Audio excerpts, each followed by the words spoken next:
अस्सलाम वालेकुम दोस्तों, मैंने ये वीडियो बनानी नहीं थी जिस तरह से मैं आज बना रहा हूँ, और सीमा को बुरी तरह से आज मैं एक्सपोज़ कर रहा हूँ क्योंकि बनता है। अब पहले इसने कुछ यूट्यूबर्स के साथ कांटेक्ट किया था कि मेरे ऊपर कोई भी बंदा इस तरह की वीडियो ना बनाए जिससे कि मैं एक्सपोज़ हो जाऊँ, मतलब कि मुझे यहाँ पे मार पड़ती है। आप लोग मेरी वीडियोज़, ये मेरे जो दूसरे लोगों के साथ ताल्लुकात थे वो शो ना कराओ। मैंने यही सोचा, नहीं कराते और बाकी यूट्यूबर्स भी रुक गए। अभी भी हम लोग तमीज़ के दायरे में रहते हुए कुछ भी सामने नहीं लेके आ रहे क्योंकि हमें रोशन अली अज़ीम साहब ने इस चीज़ से मना किया है। हैदर भाई ने भी यही कहा है कि देखो भाई, हम बलोच हैं, हमें इस तरह की चीज़ें ज़ेब नहीं देती, और मैं ख़ुद भी बलोच हूँ तो मैं इसलिए इन चीज़ों को समझता हूँ। तो हमने इस औरत के जितने भी डाटा था, जितने भी लोगों के पास था, सब से कलेक्ट किया है। और ये इस तरह की औरत है, दनदनाती फिरती थी बड़े सुकून के साथ। इस चीज़ का इसने अब खुद एतराफ़ कर लिया है। पहले वाले बयानात आप सीमा के देखें जिसमें यह कहा गया है कि मैं बहुत ज़्यादा गरीब थी, मुझ पे जुल्म होते थे, और जितनी भी इससे बातें पूछी गई, सीमा से कहा गया था ना कि तुमने घर बेचा है दर का, इसने आगे से कहा था मैंने नहीं बेचा। आप बड़े बड़े चैनल्स उठा के देखें, सब के ऊपर इसके इंटरव्यू पड़े हुए हैं। पुराने इंटरव्यू इसके आप कलेक्ट करें, उनको फिर कंपेयर करें, हैरान रह जाएंगे, रोंगटे खड़े हो जाएंगे आपके। कैसे होंगे? देखिए, अभी एक मैं बात कर रहा हूँ, मैं अपनी तरफ से इसको जो भी इसकी सच्चाई है सामने लेके आ रहा हूँ, लेकिन अब आप इस चीज़ को कैसे देखेंगे? पुरानी वीडियो उठाएं, उसकी बातें जो सीमा ने की हैं वो सारी सुने। बातें सुनने के बाद आपने छोटी सी चीज़ें एक और करनी है, वो ये है कि जो अब ये बातें कर रही है अपनी लाइव में आके, उनको भी साथ मिलाएं। सीमा की तरफ से कहा गया, जो घर मैं बेच के आई हूँ, जो सामान मैं अपना बेच कर आई हूँ, मेरा अपना था। यहाँ पे एक सवाल पैदा होता है, एक तो उसने घर, ठीक है, एक तरह से मान लेते हैं कि जी सीमा का अपना घर था।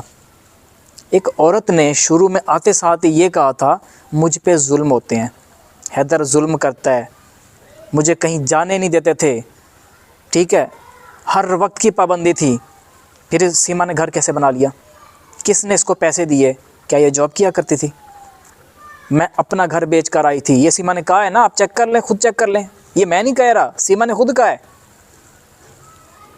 तो अब फिर जब अगर हम इसकी बात माने कि इसके ऊपर जुल्म होते थे, घर के अंदर इसको कैद करके रखा जाता था, तो फिर ये सब कुछ कैसे हुआ? सीमा ने घर कैसे बना लिया? बकौल सीमा का ये जो घर है जिसमें ये रहती थी पाकिस्तान के अंदर, वो इसका अपना था, इसने खुद बनाया था, इसने ये दावा किया है। वीडियोस पड़ी हुई हैं, अभी भी पड़ी हुई हैं, काफ़ी लोगों ने उसको रिकॉर्ड करके लगाया भी है कि ये देखो ये सीमा क्या कह रही है। इसने तो यही कहा था ना कि भाई ये घर जिसमें मैं रहती थी वहाँ पे मेरे ऊपर जुल्म होते थे, घर चेंज हुआ, फिर ये हुआ, फिर वो हुआ। तो फिर ये सब क्या है? अगर सीमा के पास इतने पैसे थे कि कराची के अंदर, भाई आजकल के दौर में कराची में घर लेना मुश्किल है, वहाँ पे आप अगर किराए पे भी जाके रहते हो ना, छोटे से घर में 2 कमरों का जो घर होता है, 30-40 हज़ार उसका किराया होता है, तो फिर ये औरत कैसे ये बड़े बड़े दावे कर रही है? ये बात सोचने वाली है। पहले इसने ख़ुद को एक्सपोज़ किया। कैसे एक्सपोज़ किया था? शुरू के दिनों में इसने कह दिया था कि तलाक दी हुई थी हैदर ने मुझे 2 साल पहले, और ये ऐसे ही रह रही थी। हैदर तो 4 साल पहले सऊदी अरब गया था, तलाक देने कैसे आया था? ठीक है, यहाँ पे एक ये सवाल भी पैदा होता है। उसके बाद दूसरी बात होती है कि जी 2 साल पहले अगर तलाक हो चुकी है, तुमने आईडी कार्ड भी अभी बनवाया है, बच्चों के बेफॉर्म जो बर्थ सर्टिफिकेट होते हैं वो भी अभी बनवाए हैं, और वीज़ा, पासपोर्ट, ये कैसे हुआ सब कुछ? नेपाल का वीज़ा बच्चों का भी तो लगा था ना, दुबई का भी लगा था, इतने पैसे कहाँ से आए? तुम ऐसा कौन सा कारोबार करती थी? और अब एक भिखारी के घर में तुम बैठी हुई हो, लप्पू, ना बाप कमाता है ना लप्पू कमाता है। लप्पू करियाने की शॉप, यहाँ पे करियाना कहा जाता है जहाँ पे आपको ये घी वगैरह, दालें वगैरह, बाकी चीज़ें इस तरह की मिल जाती हैं। इस तरह की शॉप पे काम करने वाला लड़का जो कहता है कि पाकिस्तानी यूट्यूबर्स हमारे नाम से खा रहे हैं, बच्चों को खिला रहे हैं, तुम्हारे घर में कितने चैनल खुले हैं ये भी बताओ ना। मैं मानता हूँ, फॉर एग्ज़ाम्पल मैं इस चीज़ को मानता हूँ कि जी मैंने पैसे कमाए हैं। थोड़ी सी ना पुरानी वीडियो उठा के देख लो, जब इसने पाकिस्तान को बुरा भला कहा था उससे पहले तक हमने इसको छेड़ा भी नहीं था। हमने कहा चलो छोड़ो यार, जो चली गई है चली गई है, हमारा तो अपना कंटेंट था, मेरा अपना कंटेंट है, आप जाके देखो। ये यूट्यूब पे मैं इतना काम नहीं करता, मेरा काम होता है फेसबुक, टिकटॉक, इंस्टाग्राम, यहाँ पे मैं इतना काम करता हूँ अपना। लाखों में फॉलोअर्स हैं मेरे, मैं एम एन वीडियोज़ यहाँ पे आके बना रहा। मेरा अपना काम बहुत है भाई, बहुत ज़्यादा काम है मेरा। टाइम निकाल के इसको एक्सपोज करना पड़ता है इस औरत को।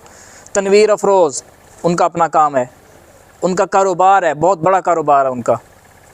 उनको क्या ज़रूरत है इतने छोटे मोटे पंगे लेने की। वो पहले व्लॉगिंग कर रहे थे, आप उठा के देख लें। तनवीर अफरोज़ व्लॉगिंग कर रहे थे, ठीक है। अब आ जाते हैं अरशद सोगन में, हो उनका भी अपना कारोबार है, उनके अंडर काफ़ी लोग काम करते हैं। और मैं अपनी बात करूं, मेरा पैसा कहाँ से आता था भाई? मेरे फेसबुक पे अपना पेज है, वहाँ से मेरे पैसे आते थे। टिकटॉक पे लाइव आने का आपको पता है, अगर सीमा को, बल्कि सीमा को अच्छे से पता होगा, काफ़ी इंडियन भी जानते हैं कि अगर आपके लाखों में फॉलोअर्स हो ना, और अगर आप लाइव आएँ 4-5 मिनट में आप 25-30 हज़ार पाकिस्तानी रुपये आराम से कमा लेते हैं। यहाँ पे इतने हो जाते हैं, ठीक है। और जैसे आपने काफ़ी सारे हिंदुस्तान के यूट्यूबर्स को देखा होगा, लाखों में कमाते हैं, गांव में रहते हैं, खुशहाल ज़िंदगी गुजार रहे हैं। हमारा भी सेम यही सीन है। हमारा जो रहीम यार ख़ान, मैं रहीम यार ख़ान से बेसिकली हूँ, तो शहर में घर है और गांव में घर है। ये अभी मैं गांव के घर में खड़ा हूँ। वैसे मैं बाहर खेतों में जाके हमेशा वीडियोस बनाता हूँ क्योंकि मुझे वहाँ का माहौल अच्छा लगता है, लेकिन आज सोचा कि इधर बना लेते हैं। तो सीमा ने दावे किए, सीमा के अपने दावे ही रॉन्ग साबित हो रहे हैं। हम इसको क्या एक्सपोज करें, ये खुद को खुद एक्सपोज करती रहती है, बार बार करती रहती है। और लप्पू जो बार बार ये कहता है कि पाकिस्तानी यूट्यूबर्स मेरे नाम से या फिर सीमा के नाम से कमा रहे हैं, तो सीमा किसके नाम से कमा रही है? अगर यहाँ पे हैदर इस पर कोई एक्शन ना लेता, क्या सीमा का ये चैनल इतना ग्रो करना था? हाँ, एक चीज़ मैं मानूंगा, एक चीज़ मैं मानता हूँ, सीमा ने जो ठुमके लगाए हैं ना, इसको देख के काफ़ी लोगों ने इसको सब्सक्राइब किया था। और अब जो इसके व्यूज़ हैं वो तो अब देखने के काबिल ही होते हैं, आते ही नहीं हैं। इसको ना, ये जो कीड़ा है कहाँ से आया मैं आपको बताता हूँ। हैदर ने ख़ुद जब इसको एक्सपोज करना शुरू किया, हैदर से हम कब से कह रहे थे कि हैदर भाई आ जाएं आ जाएं आ जाएं, आप भी चैनल पे आके ना अपना एक चैनल बनाएं, वहाँ पे असलियत बताएं सीमा की, क्योंकि आप उसके शौहर हैं। आप जो कुछ बताएंगे वो लोग हमारी बातों पे इतना यकीन नहीं करेंगे जितना कि आपकी बात पे करेंगे। तो वो सीधे साधे बंदे हैं, उन्होंने कहा कि यार मुझे ये चीज़ें ज़ेब नहीं देती। हमने उन्हें कहा कि भाई ज़ेब में इसमें क्या, कौन सी बात आ गई? आप आएँ बताएं, खुद आके बताएं। रोशन अली अज़ीम साहब को लोग टारगेट कर रहे होते हैं कि भाई यूट्यूबर है, वकील नहीं है। आप उनकी भी हिस्ट्री उठा के देख लें, उनके चैनल की। लड़के हैं, चला रहे थे, अभी भी वही चला रहे होते हैं जो उनके पास जो होते हैं ना। जैसे अब मैं फॉर एग्ज़ाम्पल वकील हूँ, तो मेरे पास काफ़ी लड़के आएंगे जो स्टूडेंट होंगे, लेकिन साथ साथ मेरे साथ आके प्रैक्टिस करेंगे। तो काफ़ी सारे हैं, स्टूडेंट हैं, नौजवान हैं, जिनका वो रोज़गार का ज़रिया भी बने हुए हैं रोशन अली अज़ीम साहब, क्योंकि बहुत बड़े वकील हैं वो। और हम तो क्योंकि गए थे, मैं गया था, बाकी यूट्यूबर्स भी 2 गए थे, तनवीर अफरोज़ और अरशद भाई, ठीक है। तो हमने करीब से उनको देखा है। पहले थोड़े से नज़रियात हमारे भी चेंज थे कि यार नहीं, पैसे लिए होंगे। और ये बात फैली कहाँ से थी? हिंदुस्तान से फैली थी, सीमा के हवारियों ने फैलाई थी। मैंने इसको एक्सपोज करना है, कुछ चीज़ें हैं जो भी रहती हैं, वक्त के साथ साथ मैं सामने लेकर आऊँगा और ऐसी ऐसी चीज़ें सामने लेकर आऊँगा कि सीमा का जो अभी ससुर बना हुआ है ना, वो भी पछताएगा, कानों को हाथ लगाएगा और कहेगा काश हम जिस तरह से ज़िंदगी गुजार रहे थे उसी तरह से गुजारते रहते और ये पंगे ना लेते। और सीमा भी हैरान होगी कि मैंने क्या क्या किया है। हाँ, अगर ये जैसे पाकिस्तान को बुरा भला कहती है, इस तरह से ना कह रही होती तो शायद हम हैदर भाई का साथ इतना ना दे पाते, क्योंकि हमें अपने कंट्री से प्यार है। जिस तरह से कि आप अगर हिंदुस्तान से मुझे देख रहे हैं, ये मेरा आपसे सवाल है कि आपको हिंदुस्तान से प्यार नहीं है? चाहे आपके एरिया में करप्शन होगी, लेकिन आपको फिर भी अपने कंट्री से इतना प्यार होगा कि अगर मैं बुरा भला कहता हूँ ना आपकी कंट्री को, तो आपसे रहा नहीं जाएगा, आप मुझे गालियाँ देने पे आ जाओगे। क्योंकि हर किसी को, ख़ास तौर पे हिंदुस्तान और पाकिस्तान के लोगों को अपने मुल्क से इतना प्यार होता है। यहाँ पे आपने देखा होगा, हिस्ट्री उठा के देख लें कि तनवीर अफरोज़, अब ना ये मेरे कहने पे ज़रूर कीजिएगा, उनके चैनल पे जब उन्होंने पहली वीडियो डाली थी कि एक पाकिस्तान से औरत इस तरह से हिंदुस्तान चली गई है, उसके ऊपर कोई 70-80 हज़ार उनके व्यूज़ आए थे। और जो उनके व्लॉग हैं उनके ऊपर कम व्यूज़ आ रहे थे। उन्होंने फिर भी सीमा के टॉपिक को नहीं उठाया था, बता दी बात ख़त्म, मतलब बता दिया छोड़ दो जी। जब हमने इसको एक्सपोज करना शुरू किया है, उस वक्त जो मामला बना था वो ये था कि इसने पाकिस्तान को गालियां दी थी। उससे पहले आप देख लें, तनवीर अफरोज़ के इतने व्यूज़ आए, एक वीडियो डाली उस पर व्यूज़ आए, फिर भी उन्होंने और वीडियोस नहीं बनाई। पैसों का लालच होता तो वो उस वक्त शुरू ना कर देते कि भाई इस वीडियो पे व्यूज़ आ गए, चलो जी अब इसी के ऊपर लगे रहो लगे रहो लगे रहो। आप हिस्ट्री उठा के देखें अरशद की, सच बात टीवी के नाम से चैनल है इस वक्त उनका, और अरशद सोगन मियो के नाम से भी, उनका भी आप उठा के अगर डाटा देखेंगे तो आपको यही देखने को मिलेगा कि भाई उन्होंने भी एक वीडियो डाली, व्यूज़ आए, फिर भी उस टॉपिक को नहीं छेड़ा। क्यों छोड़ दिया था? पैसे चाहिए थे ना, लगातार चलाते रहते, उस वक्त तो ट्रेंडिंग पे था टॉपिक। तो ये सारी बातें करने का मकसद यहाँ पे ये है कि आपके सामने है कि कौन लोग हैं जो इस वक्त सीमा के टॉपिक को उठा रहे हैं पैसे के लिए, और कौन लोग हैं जो लोग लगे हुए हैं।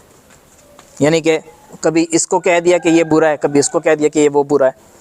एक होती है जो प्रैक्टिकल लाइफ में चीज़ हो रही होती है, और एक होती है कि बड़े बड़े दावे करते जाओ। अब यहाँ पे वीडियो ज़्यादा लंबी हो जाएगी, कुछ चीज़ें हैं सामने लेकर आना चाहता हूँ। रोशन अली अज़ीम साहब ने फ़िलहाल रोका हुआ है कि यार कुछ दिन और वेट करो, फिर इसकी मट्टी पलीत करेंगे हम। ये जो ख़ुद को पता नहीं क्या से क्या समझ रही है कि इनके पास कोई सबूत नहीं होगा, बस बात करते हैं और चुप हो जाते हैं। लेकिन हमें इंतज़ार था और अभी भी है कि हिंदुस्तान से वीज़ा लग जाए एक बार। वीज़ा लगने के बाद फिर इसकी मट्टी पलीत जो होगी वो खुद ही सॉरी कर रही होगी पूरे हिंदुस्तान वालों से कि मैंने आके आप लोगों के साथ स्कैम किया है। उम्मीद करता हूँ कि आज की वीडियो से आपको काफ़ी कुछ जानने को मिला होगा। अब हमारी मुलाकात होगी एक नई वीडियो में, तब तक के लिए मुझे दीजिए इजाज़त। अल्लाह के बाद, अल्लाह हाफ़िज़।